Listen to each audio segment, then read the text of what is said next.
the proper start to a video is to get a sip and get that caffeine working with me. Hello, folks. I'm coming at you. It's a Saturday morning. It's the 18th of March. Yesterday was St. Patrick's Day. And I don't drink, although I am partially Irish, not just by slave. You know, my last name is Higgins, so that's a slave name.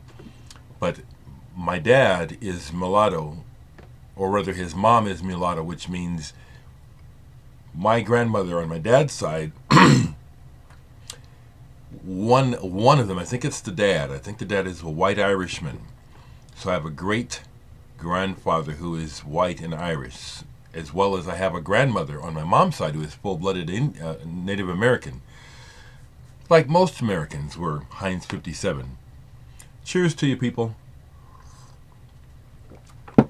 I want to hit you right quick with a review and just kind of an update, because again, a big part of what is fun for me is just to do this, just to talk and just tell you what's going on over here in my corner. So musically, okay, let's do this. Okay.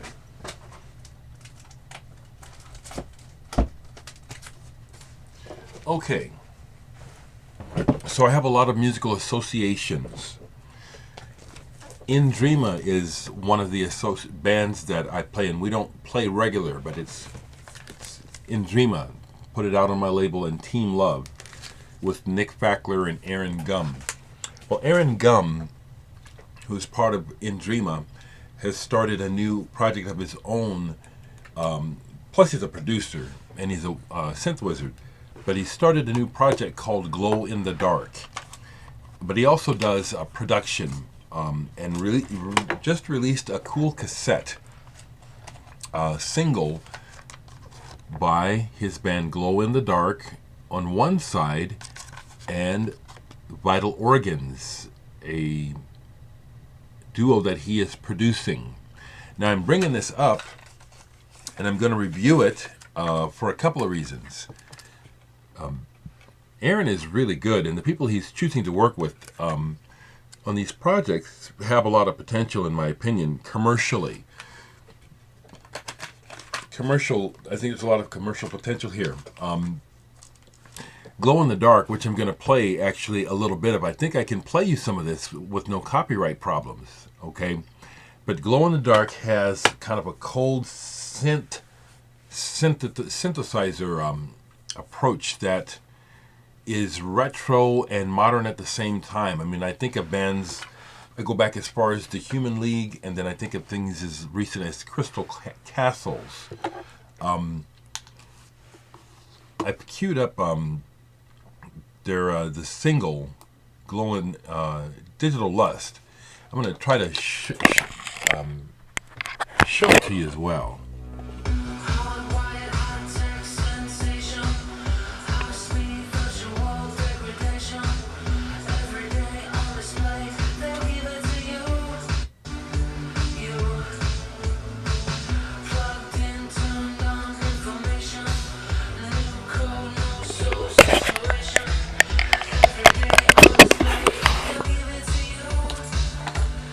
Yeah, now,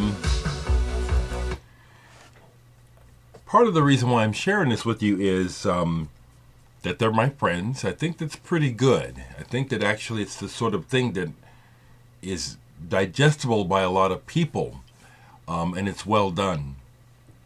So, I'm talking about a couple things here, so let me just keep going, okay?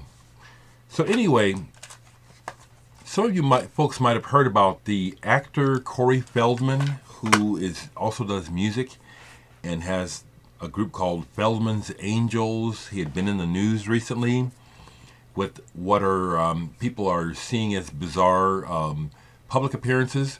Well, he's playing here in Omaha tonight, and Glow in the Dark is one of the opening bands, and I'm their tech guy. I'm going to be running computer and lights, basically. Aaron is such a wizard that he's got everything hooked up. All I have to do is monitor it and make sure that it gets turned on and the right cues. But I'm kind of happy about this because I I get to see what Corey Feldman is up to. Probably meet him. And I never believe the hype on the things that they say on television. I don't believe that stuff. If you believe what they tell you on TV, you've got to be, deluded, because television is all about fooling people and creating hype, ratings, and saying a lot of stuff that isn't true. So I disregard almost everything that the mainstream media is trying to tell me about Corey Feldman. I will meet the person myself and decide.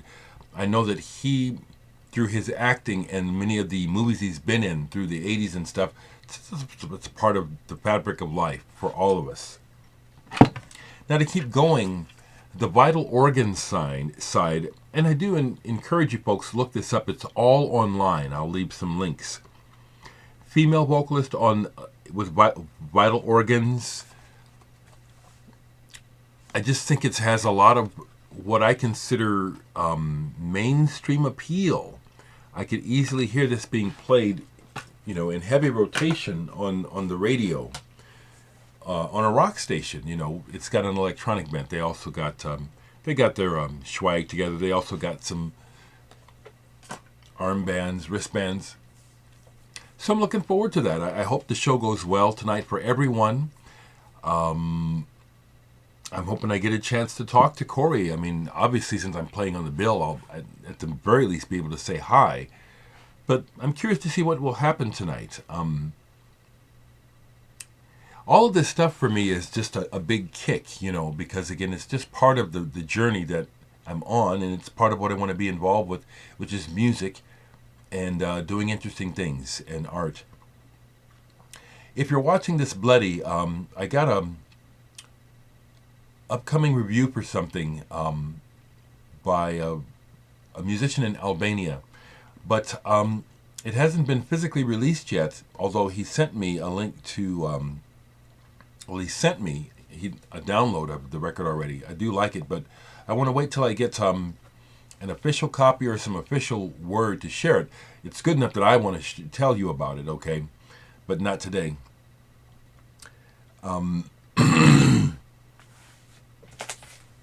Yeah, playing with Aaron Gum tonight. Indrima is still alive. We just played less than 6 months ago. And Nick Backler, who is also in Icky Blossoms, who I also play with live, says he's got a bunch of material that he's ready to unleash. So hopefully that'll be happening soon. This is going to not necessarily, but this is going to be a short video. Check out Vital Organs and Glow in the Dark, both projects produced by my good friend Aaron Gum. Aaron Gum has also been a huge help to me. He, on many of my albums like this one, he helped to do the layout. He helped to do the graphic layout for me on this. Just actually pulled this. Sonospheres, my album, Sonospheres number 2. Getting ready to do a couple of CD releases and was going through artwork to send to the record label to put on the record. And this was in the box of my test pressings, because this is unfortunately a damaged. I think that it was damaged at the pressing plant. It came as a return because when I made these and had them sealed. And so someone bought it, and then they said, well, when I opened it, the record was damaged, so they sent it back. Anyway, that's one of my collages, too. One of my favorites, actually. People, have a good weekend. Someone had asked me, if you watch my videos, people are asking me, do I like? I like what's good. Someone asked me, do I like Legendary Pink Dots? I think that's a given. The band is very unique. They're very wordy. And so I have to be in the mood to pay attention to the words, because the music is always what interests me first and foremost. But yeah, I like Legendary Pink Dots. I've met Edward Caspell and Silverman. Nice people. Okay, have a good weekend. Or whenever you see this, be well.